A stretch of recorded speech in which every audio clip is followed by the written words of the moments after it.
Hello everyone, this is workshop 12, manipulating the ideal gas law. So when studying gases, there are a few different equations that we are going to be able to use to look at the behavior of gases under ideal conditions. There are four main factors that we're going to be looking at. We want to know about the gas's pressure, its volume, its temperature,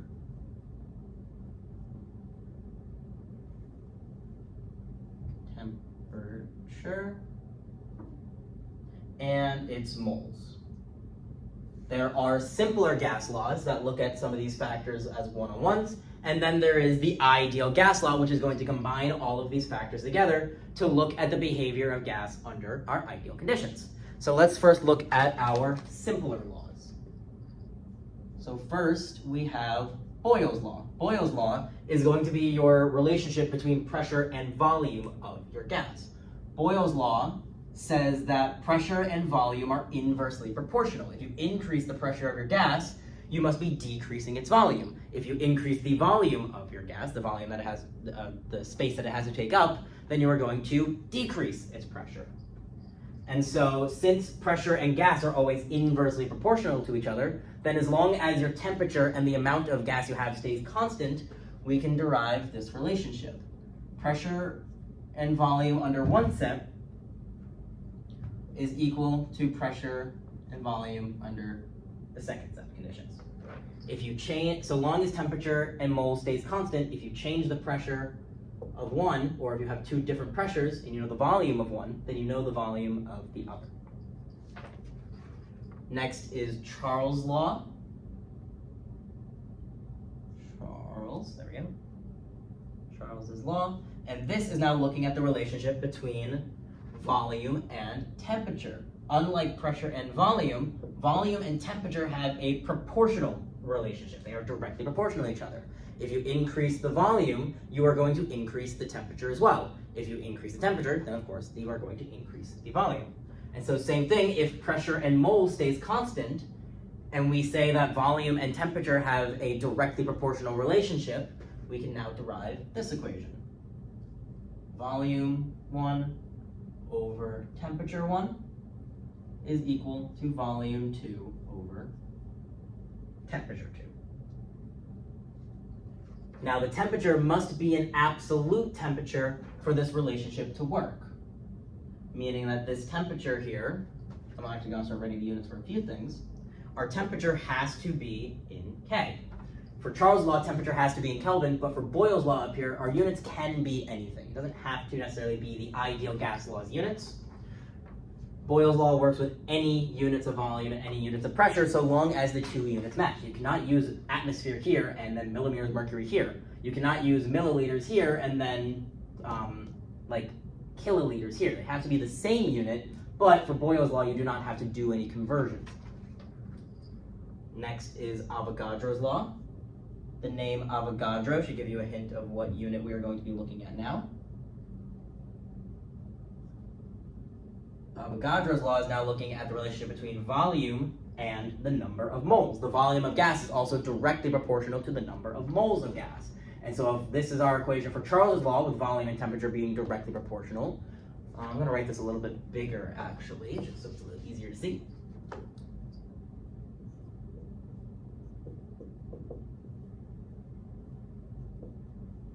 If these two values are directly proportional, then the same equation setup is used for Avogadro's law.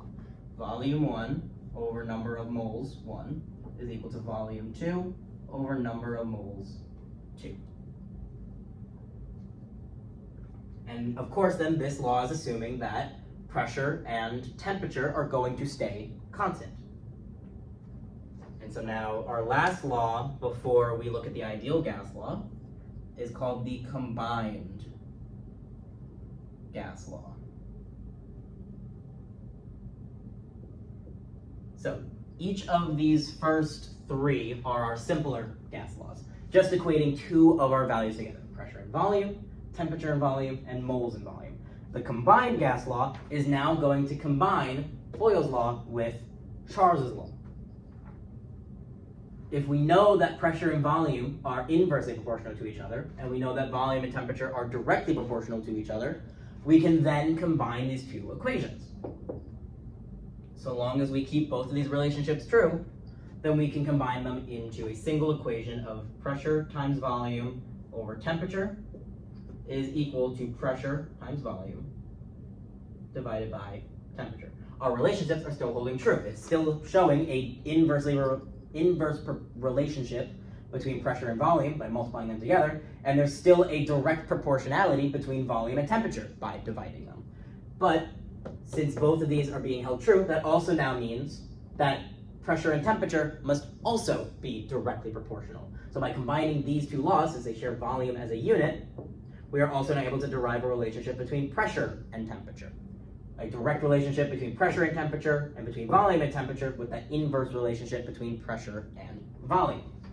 And so, if we were able to combine these two laws to make a combined gas law, we can also do the same with our Avogadro's law here. And that is where our ideal gas law is going to come in. If we want to relate all of our values of pressure, volume, temperature, and moles, we then need the ideal gas law. And so our ideal gas law, I'm actually going to just underline this one, is going to be PV, multiplying them together since it's still an inverse relationship. And now, volume has a direct relationship with temperature. So actually I'm going to rewrite this first. We know pressure and volume are inversely proportional, so we have multiplied. We said before that volume and temperature are directly proportional, so it gets divided. And if these two are inversely proportional, while volume and temperature are directly proportional, pressure and temperature must also be directly proportional. The same logic can be used with Avogadro's law. If volume is directly related to, directly proportional to moles, and pressure is inversely related to volume, then pressure must also be directly proportional to moles. PV over T times N. And if you rearrange this to make it a little bit clearer to look at, you get PV, you multiply by Tn on both sides, and you get PV equals NT. We're almost at our ideal gas law, but there is a constant that has to be used to make sure that we are working under our ideal conditions. And that is going to be our R constant. PV equals nRT, the ideal gas constant. R, pay attention to the units, is equal to 0.08206 ATM times liters over moles times Kelvin. These are the units for our R constant, and so this tells us exactly what our units have to be for our values here. If we are using the ideal gas law, our pressure has to be in ATM, our volume has to be in liters, our temperature has to be in Kelvin, and of course moles will be in moles. And so in order to use the ideal gas law, there are very specific units we have to use in order for this relationship to actually be upheld. So now that we know all of our simpler gas laws and how to combine them into our ideal gas law, let's look at some calculations that are playing around with all of these different calculations to get an idea of how we can manipulate our gas laws to find out different information about our gases under ideal conditions. Question 1 says that a sample of carbon dioxide gas occupies a volume of 3.50 liters at 125 kilopascal pressure. What pressure would the gas exert if the volume was decreased to 2 liters? So, first thing is just to keep track of what information we are being given about this gas. We are being told that at first, this carbon dioxide occupies a volume of 3.50 liters with a pressure of 125 kilopascals. Now they're telling us the volume is going to decrease to 2 liters, and they want us to find the new pressure. So we have a pressure and a volume, and now we have a change in volume. We want to know the change in pressure. If they're not giving us information about temperature in moles, we are going to assume that they are remaining constant, and so that means we are using Boyle's law. We are using pressure times volume in one set of conditions is equal to pressure times volume in our new set of conditions. Remember, volume and pressure are Boyle's law. It does not matter what units we use as long as they match. So we can leave this in kilopascals. That is completely fine. I had a second point to make about this.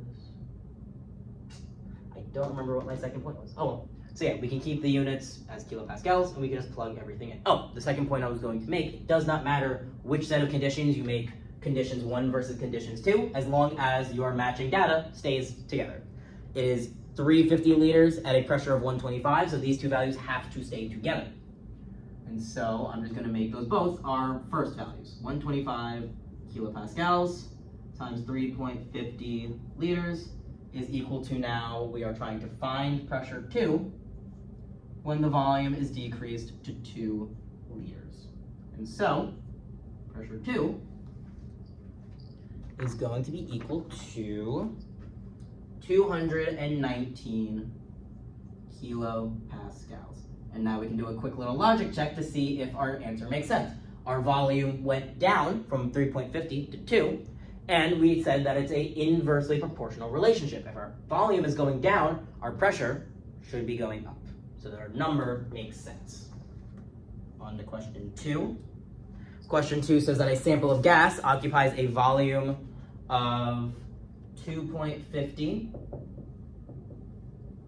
times 10 to the second milliliters at 741 torr, so that is a volume and a pressure. What volume will it occupy? So they want us to find a new volume at 8 times 10 to the second torr. So they're giving us a new pressure.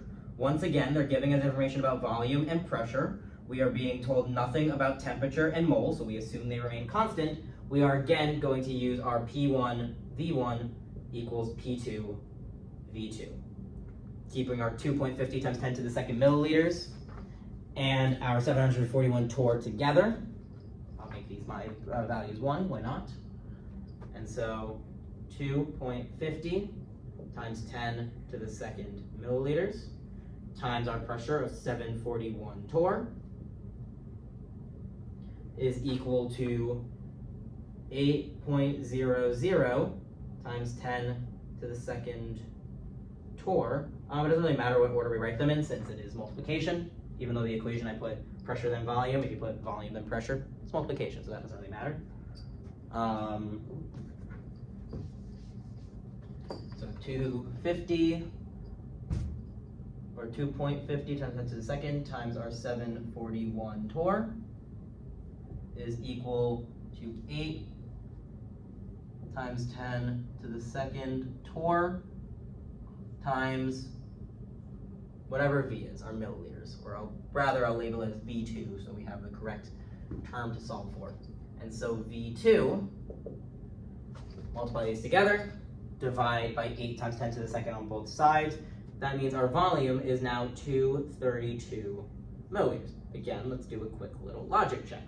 Our pressure went from 741 to 8 times 10 to the second. That is 741 up to 800. Our pressure went up, so our volume should go down, and it did. 2.50 times 10 to the second milliliters is 250 milliliters. We went down to 232 milliliters. So magnitude-wise, or increase-decrease-wise, relationship-wise, it makes sense that volume went down. Now looking at question 3. A container holds 50 milliliters of nitrogen gas at 25 degrees Celsius and a pressure of 736 millimeters mercury. What will be its volume if the temperature increases by 35 degrees Celsius? Now careful with this question because they're giving us information about volume, temperature, and pressure. And so you might think to use the combined gas law, but notice they're only asking what will be its volume if the temperature increases by 35 degrees Celsius. If we tried to use the combined gas law, we would be solving for both volume and pressure. They don't tell us what a new pressure is. And so, if they aren't telling us a change in pressure as well, we don't need to use the combined gas law. We don't need that pressure at all. We need the initial volume of 50 milliliters and the initial temperature of 25 degrees Celsius to then find our new volume. And also notice the wording, it says the temperature increases by 35 degrees Celsius. So it's not increasing to 35 degrees Celsius. is instead going to be our 25 degrees Celsius increasing by 30. It is going to be, 35, sorry. It is going to now be a new temperature of 60 degrees Celsius. So be careful with the wording here. Since our pressure is not being changed, or at least they're not telling us that it's changing, we are assuming that it's going to stay constant. It will stay at 736 millimeters mercury, and we'll assume that it stays constant due to the changes happening to both the volume and the temperature. Whatever changes are happening between these two values are allowing our pressure to then stay constant. We are not going to use the combined gas law. But now remember, temperature does have to be in the correct units. Temperature has to be an absolute value for these calculations to work. And so, to use Charles's law, we have to convert these both to Kelvin. 25 plus 273.15 means that we have 298.15 Kelvin to start with. And 60 degrees plus 273.15, we have 333.15 Kelvin to work with. And so now we have all the information we need to set up Charles's law. V1 over T1 is equal to V2 over T2. Just for the sake of space, because I want to fit question 4 down here, I'll start writing it this way.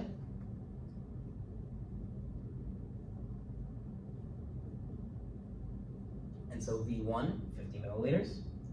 Now, temperature does have to be an absolute value. Volume does not have to be changed. Volume can stay in milliliters.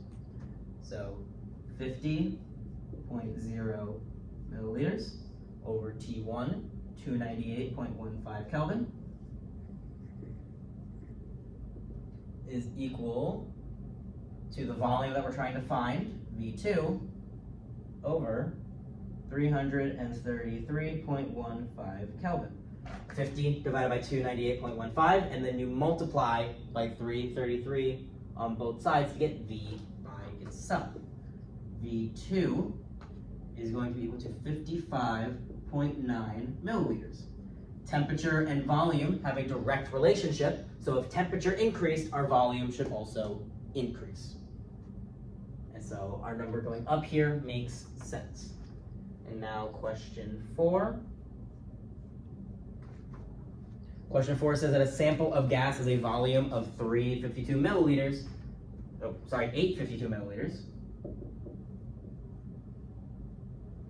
at 25 degrees Celsius. What temperature in Celsius is necessary for the gas to have a volume of 945 milliliters? The main thing with these problems is just picking apart the question to know what information am I being provided, what am I looking for? This way you actually know, okay, which gas law am I going to work with? We're only being told about volume and temperature again, so once again, we are going to use Charles's law. And it also even says here, assuming all other factors are held constant. We are assuming pressure and moles are being held constant. Notice the last problem, they didn't specify the units, so I left my volume in milliliters. Here they are specifying that the units has to be in Celsius, so we will be converting at the end of this as well. 25, I'll do the math again, but we know from the last question that 25 degrees Celsius is 298.15 Kelvin. So now we have everything we need to solve this problem. Again, our volume, since we're not using the full ideal gas law, does not have to be in liters. We can use our milliliters. So 852 milliliters divided by its corresponding temperature, 298.15 Kelvin, is equal to 945 milliliters over our T2. Now to solve for T2, I meant to rewrite the equation, but I did not. But either way, now to solve for T2, I'll actually show the steps for this one. Just make sure that we're able to follow along algebraically. 852 divided by 298.15 is 2.858 equal to 945 milliliters over T2. To To get T2 by itself, we multiply by T2 on both sides, and then divide by our 2.858 on both sides to get it by itself.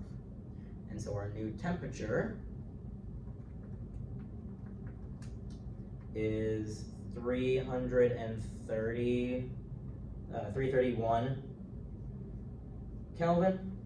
And so now we just do our final conversion. 331 Kelvin minus 273.15 means that our new temperature is 57, since it's a subtraction, it would be no decimal places, so 58 degrees Celsius. Again, our volume went up, so it makes sense that our temperature went up. So give me a second to erase the board, so we can go on to the next few. Question 5 says a 6-liter sample at 25 degrees Celsius and 2 atm of pressure contains 0.50 moles of a gas. If an additional 0.25 moles of gas at the same pressure and temperature are added, what is the final total volume of the gas?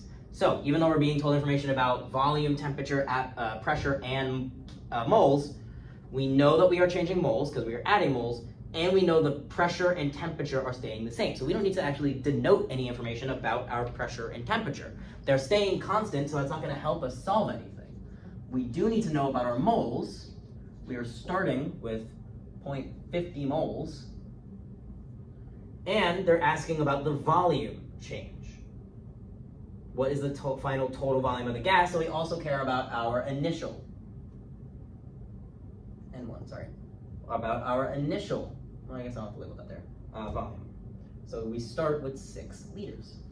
Now we're saying that we are adding 0.25, so again, our 0.50 plus 0.25, additional 25 moles of gas. So we have 0.75 moles to work with, and we want to know what our new volume is. We don't need the ideal gas law, even though we were given information about all parts. We only need Avogadro's law. Volume 1 over moles 1 is equal to volume 2 over N2. Always be careful with the information provided and pay attention to what they are asking for. We don't need all of the information given, we just need these 3 values. 6 liters divided by 0.50 is equal to some value for volume over our new moles of 0.075. And so solving for volume,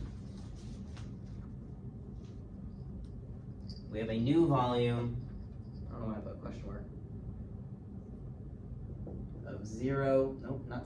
of 9.0 liters. Same as temperature, if moles increases, our volume should also increase. It makes sense that if we increased our moles to 0.75, our volume also went up in response. It went up to 9 liters. Looking at question 6.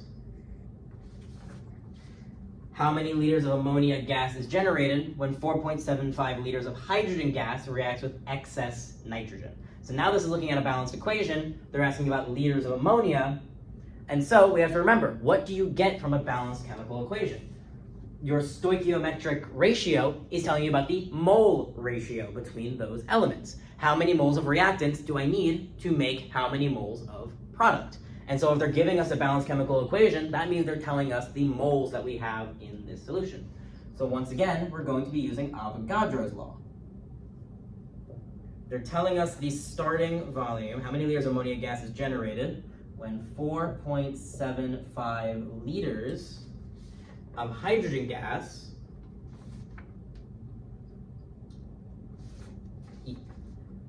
reacts with excess nitrogen. And so 4.75 liters of hydrogen gas, meaning our number of moles, is the amount of moles of hydrogen we have in this balanced reaction. And if they're asking us to solve for a volume, how many liters of ammonia gas, that means our moles, since we care about the volume of ammonia gas generated, we're going to use the number of moles of ammonia in the balanced chemical reaction. 2 moles of ammonia.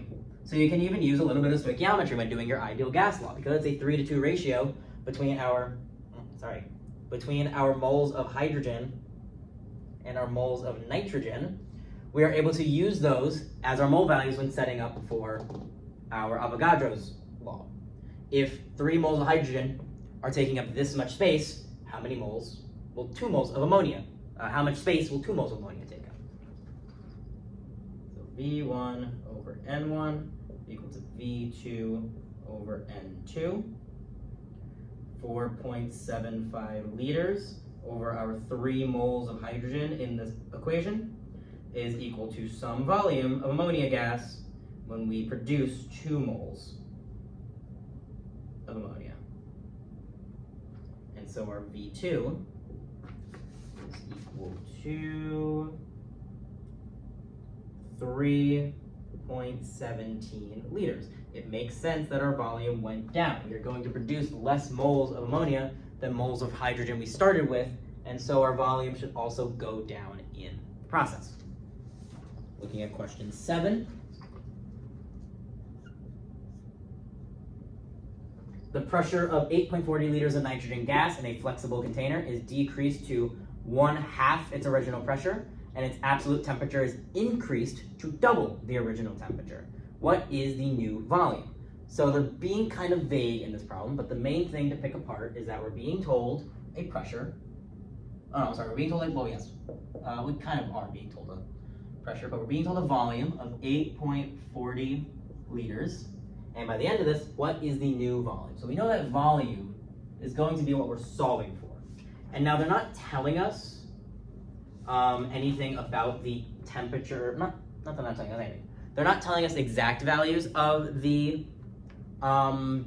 pressure and temperature, but they are telling us that the pressure gets cut in half and the temperature gets doubled. So while we don't know what the starting amounts are, we can essentially pick numbers that will make those calculations easiest for us. If we say that we're starting at a pressure and temperature of 1 atm and 1 Kelvin, it makes it very easy to find half of the pressure and double the temperature.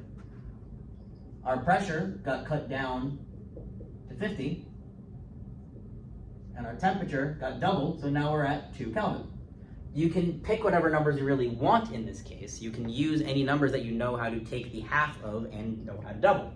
But why complicate things when you could just start with 1 and 1, and then cut it in half, and then double it? We just care about the relationship between our pressure temperature changing and how that's going to affect our volume.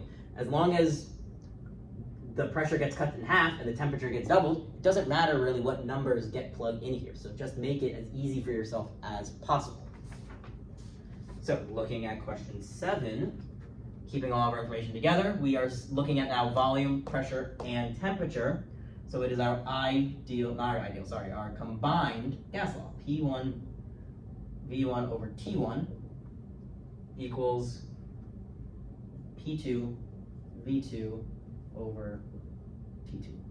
So 1 times 8.40 liters divided by 1 is equal to 0.50 V2 that we're solving for divided by 2. And so this just ends up becoming 840 is equal to 0.25, I believe. Let me check that.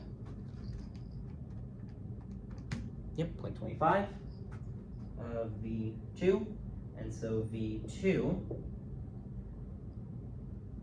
is equal to 33.6 liters. It's a little bit harder to do the logic check since we have both the values changing, but if temperature increases, volume should also increase, and if pressure decreases, volume should also increase. So it makes sense that we have a pretty hefty jump in our volume since both factors are changing in a way that would both increase our volume here. So it's pretty fair that it increases such a significant amount. This is quite a long workshop, but as you can see, or in terms of how many problems there are, there's quite a few, but you can see the hardest part is really just picking apart that information. What do I have? What do I not have? What law am I going to use? Because once you know that part, once you know what law you're going to use, the math is pretty straightforward. It's a lot of just multiplication, maybe a little bit of division. There's not too much math, not too many complicated math functions going on. The hardest part really is the wording of these problems.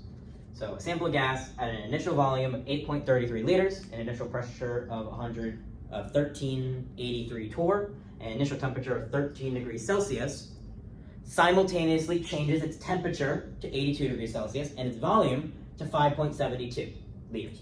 What is the final pressure of the gas? So we are being told volume, pressure, and temperature. They're telling us our temperature is changing and our volume is changing. What is our pressure? Temperature, pressure, volume. This is once again our combined gas law.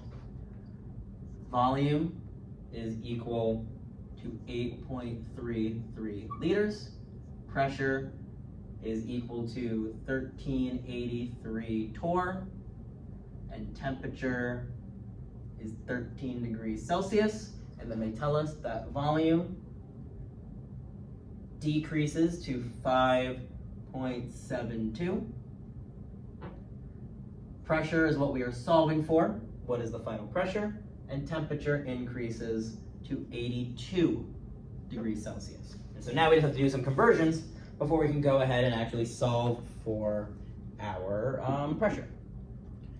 Temperature has to be in Kelvin, but just like before, volume can stay in whatever units you are given. Pressure can stay whatever volume, whatever units you are given. It is just the temperature that has to be changed. And so our 13 degrees Celsius in Kelvin is going to be 286.15, and our 82 degrees Celsius in Kelvin is going to be 355.15. Now we have the temperatures that we need to solve for our pressure. P1, V1 over T1 equal to P2, V2 over T2, 8.33 liters.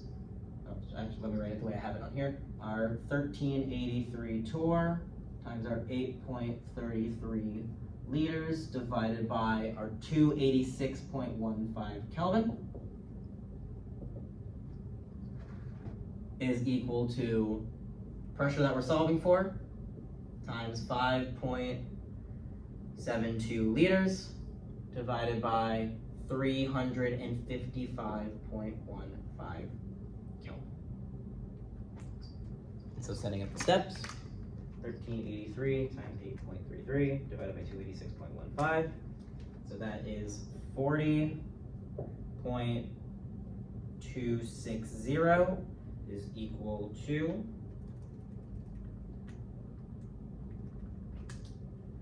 0.01610 P2.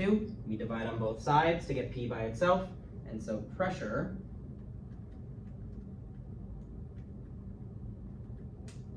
is for sig fig sake, because those are in 3. Yeah, leave it in 3 sig fig. 2.50 times 10 to the 3rd torr. Makes sense that our pressure went up because same as before, volume went down, which would increase pressure, and temperature went up, which would also increase pressure. So it makes sense that our pressure went up by the end of this problem. On to question 9. A sample of oxygen gas at 25 degrees Celsius has a volume of 11 liters and exerts a pressure of 660 millimeters mercury. How many grams of gas are in the sample? So let's see what information we're being given. We are told a temperature of 25 degrees Celsius. We're told a volume of 11.0 liters. We are told a pressure of 660 millimeters mercury. We want to know the grams, the mass of our gas, the mass of our oxygen here. We are not being told that any of these values are changing, is the important part. We're not going from one temperature to another, a volume to another, or a pressure to another. And so that tells us we're not using our simpler gas laws, because all of these simple gas laws make comparisons between one set of conditions versus the other. what's also important is that if we are trying to find mass, let's think about what units we've been working with this whole time that can get us to mass. We know that our gas laws involve pressure, volume, temperature, and moles. Moles is our way of getting to grams of something. And so our conditions aren't changing, so we're not using our simpler gas laws. And we're being told a temperature, volume, pressure, and we want to find N here, our moles. We have an equation that can do that. We have the ideal gas law. But before I write that out, remember our R constant tells us that our units all have to be in a particular way. We need the correct temperature. We need this in Kelvin. And so we have 298.15 Kelvin. And we need our pressure in atmospheres.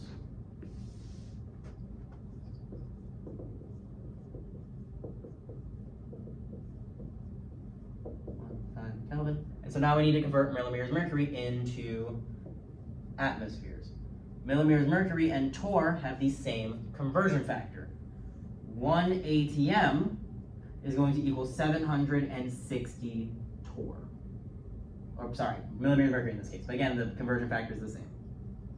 So 1 ATM is 760 millimeters mercury, which means that in atmospheres, we have 660 divided by 760, 0.868 atmospheres.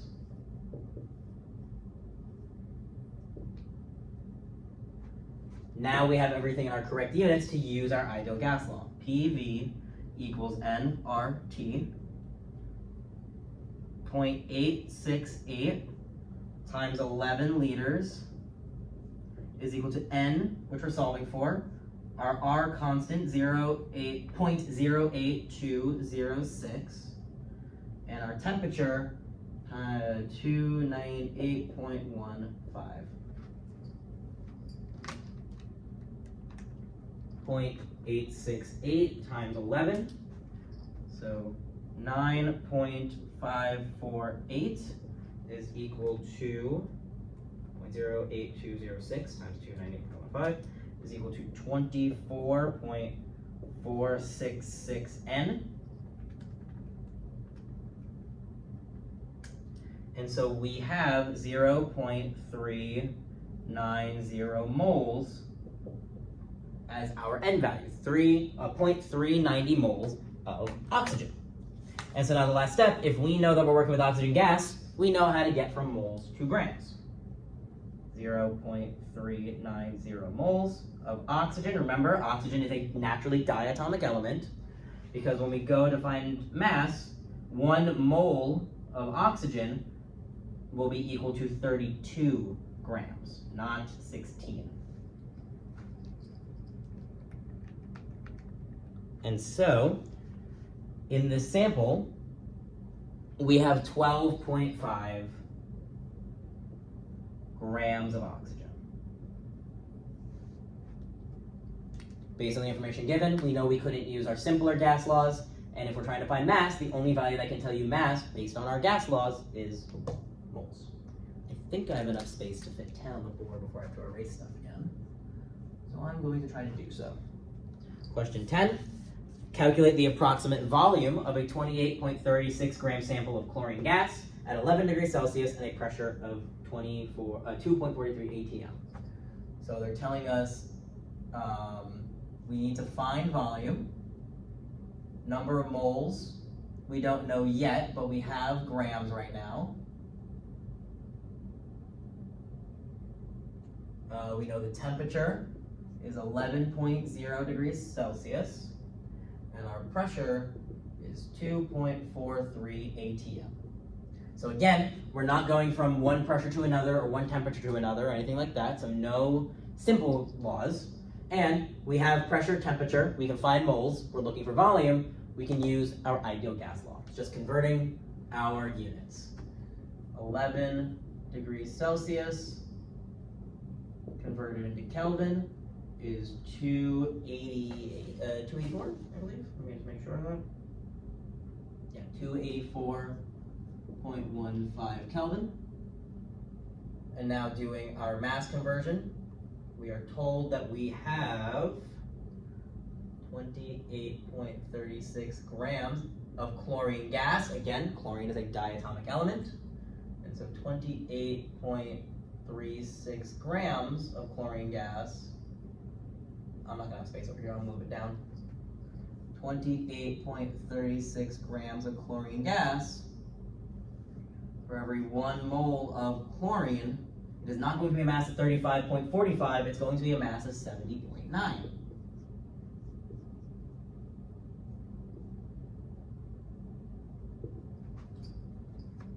And so we are going to have 28.36 divided by 70.9. It's going to be 0.4, and then for the sake of 3 here, 0, 0 moles of chlorine. Now we have everything we need in the correct units to use our ideal gas law. 2.43 atmospheres, volume we're trying to find, is equal to 0.400 moles times our R constant, 0.8206, and our temperature of 284.15. 2.43 V is equal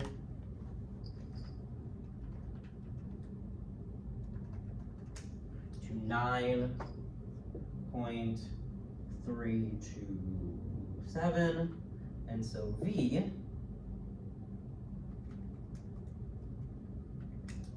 is equal to 3.84 liters. And so that is our volume under these specific conditions.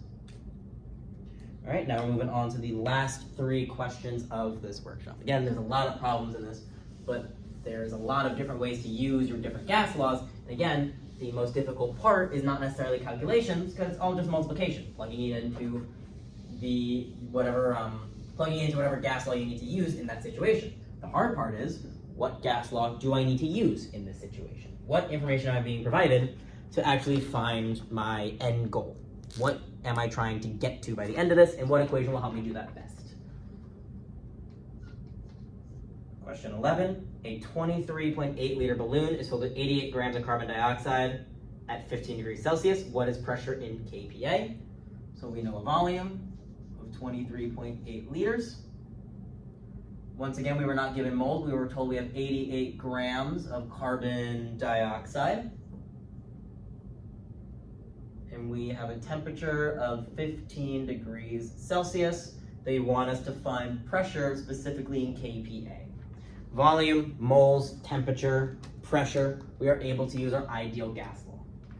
First, converting our grams into moles. 88 grams of carbon dioxide, 1 mole of carbon dioxide is 44.01 grams.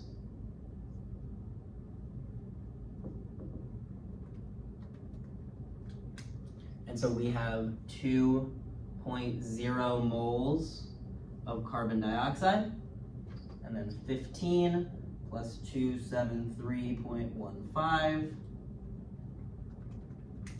Our temperature is 288.15 Kelvin. Now we have everything we need to actually solve for our pressure here. So PV equals nRT.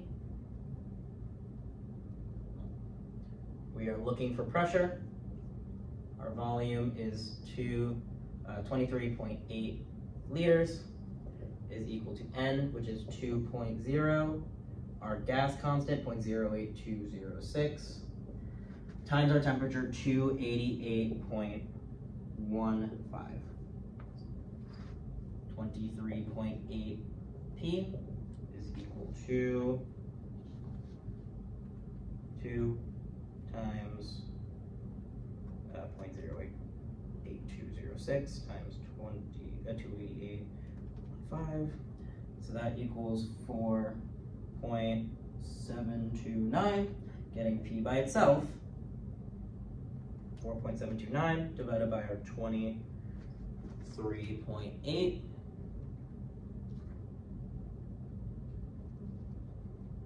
Hold on a second. I think I missed a decimal place somewhere.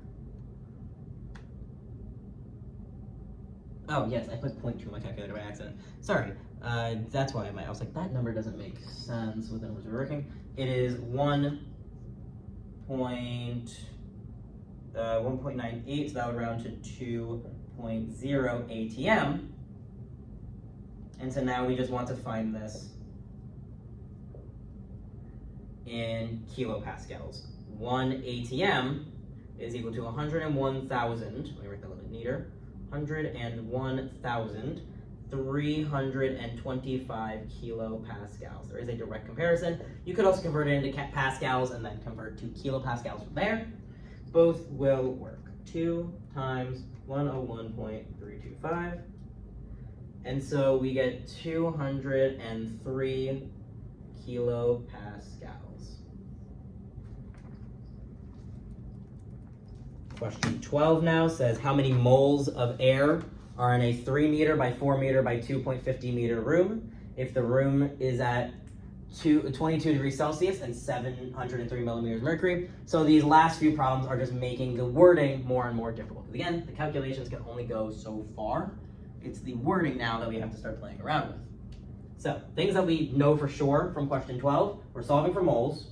They tell us the room is 22 degrees Celsius and has a pressure of 703 millimeters mercury. So we know we're going to have to do a bunch of conversions for this. We're solving for N. But now volume, remember, if they're telling you room dimensions, that is volume. The room is 3 by 4 by 2.50. That's length times width times height. That is the volume of the room. 3 times 4 times 2.50. So we have a lot of conversions to do for this problem. First, I'm just going to do temperature and my pressure real quick.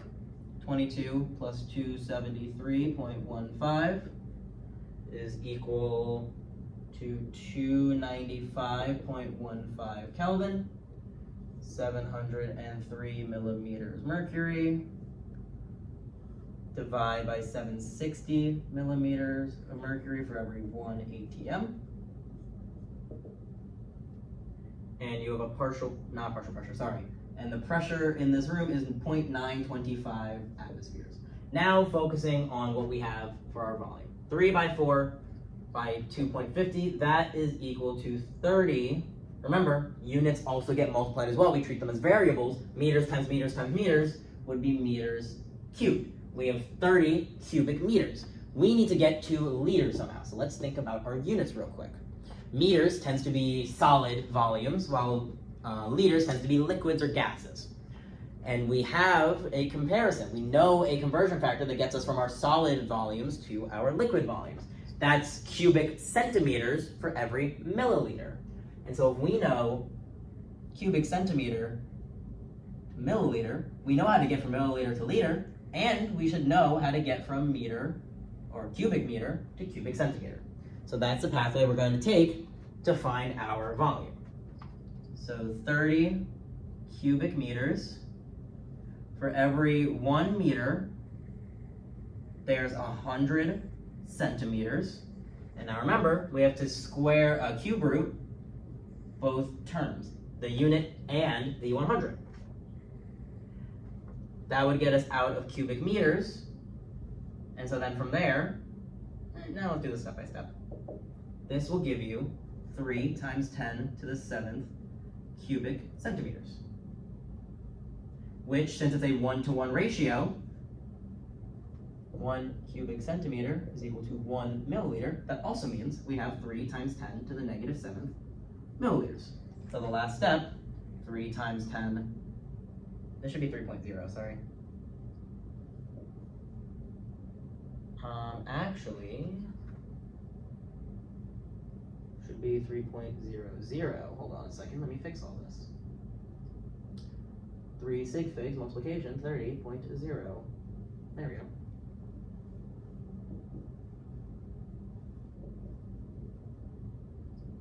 I might not have space here now. Nah, I got it. 3.00 times 10 to to the -7? No, +7, sorry. I don't know why I was saying -7. Makes no sense. If you're cubing this, it should be much larger. This is going to need more space. Equals 3.00 times 10 to the 7th milliliters. There we go. Now we have the right units and everything. So 3 times 10 to the 7th milliliters. We want to convert that to liters. And so we divide by 1,000.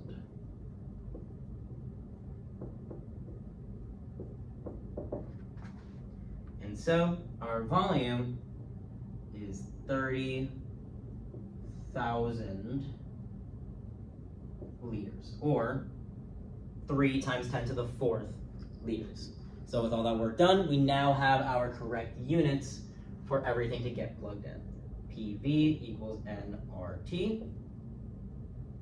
And so our pressure, I lost my pressure, is 0.925 ATM. Our volume is 30,000.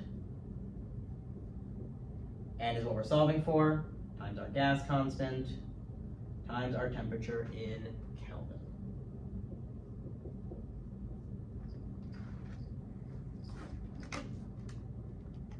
.925 times 30,000 is 27,750, which is equal to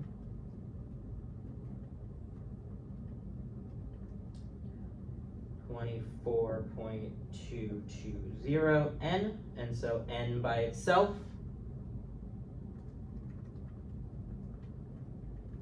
is 1,145.7 moles, which of course, sig fig sake, 3 sig figs, it should have been rounded to 3 sig figs. N is equal to 1.15 times 10 to the 3rd moles. What gas did I say we're looking for again, or does it not say? Oh, just of air. So yeah, how many moles of air? So we get to keep it in moles, we don't have to do any conversions after this. On to the last problem. Question 13. So question 13 says 1.09 grams of hydrogen gas is contained in a 2-liter container at 20 degrees Celsius. What is the pressure in the container at PSI? Simpler than the one we just did, since they were giving us some funky units for volume and we had to convert everything. Now they're telling us grams, and so we said before, if you know grams, you know moles. Grams, hydrogen gas, also diatomic, so H2. They're telling us the volume is 2 liters, so we don't have to worry about conversions here. And the temperature is 20 degrees Celsius. And so, what is the pressure? And they want it in PSI. So we have to convert our grams of hydrogen gas into moles of hydrogen gas. So one mole of hydrogen, since it is hydrogen gas, it's diatomic, is going to be 2.02 grams for every 1 mole, which means we have a molar mass, or a mole value of 0.540, and now temperature 20.0 plus 273.15. We have a temperature of 295. Oh, I'm looking at the wrong question. Sorry, 293. So like that doesn't make sense. 293.15 Kelvin. Now we have everything in the correct units. For PV equals nRT. Pressure is what we're solving for. Our volume is 2 liters. Our moles is 0.540. R constant 0.08206. Temperature is 293.15. So 2P is equal to 0.540 times 0.08206 times 293.15. It's equal to 12.991. And so our pressure in atmospheres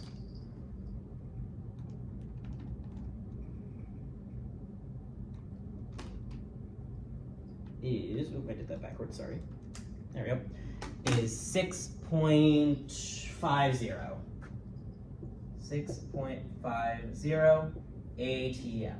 And so the last step is just now converting this to PSI, converting it to pounds per square inch.